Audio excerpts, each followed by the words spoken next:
Gündoğdu, söylediğimi yap.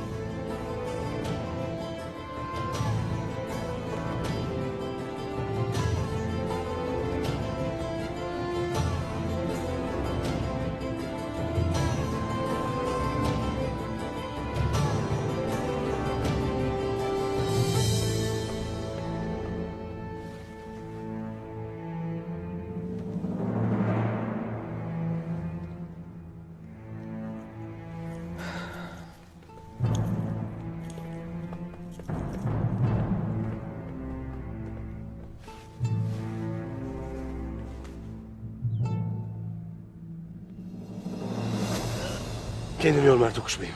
İyileşeceksin. Obaya gidelim, iyileşeceksin. Artık çok geç. Beni dinle Ertuğrul. Dinle beni. Kardeşin Sungur Tekin'in yolladığı bilgiler. Onları bulmalısın. Mutlaka Sultan Alaaddin'e ulaştırmalısın. O bilgiler Moğolların beni kaçırdığı yerde büyük bir kuş kafesi var. Onun yanındaki kayada gizliler. Bul onları Ertuğrul. Bul onları.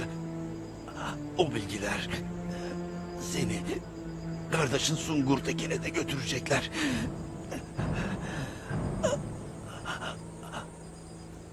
Eşhedü en la ilahe illallah ve eşhedü enne Muhammeden abduhu ve resulühü.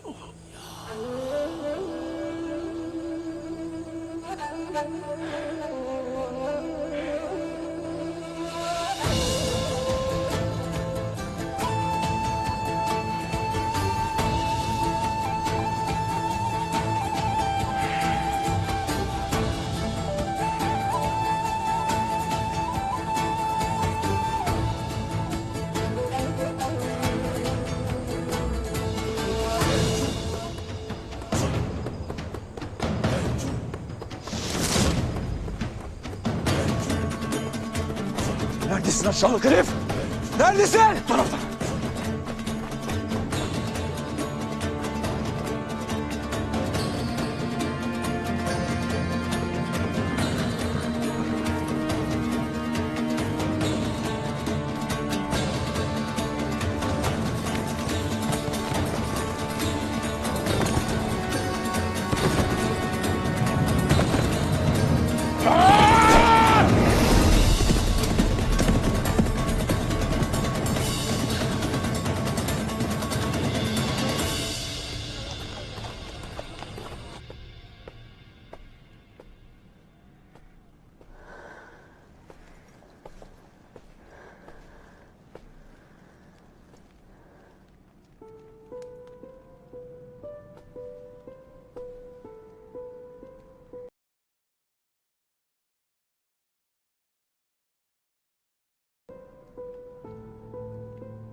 Sevgili Devletli Sultan, yıllardır size ilk defa yazıyorum.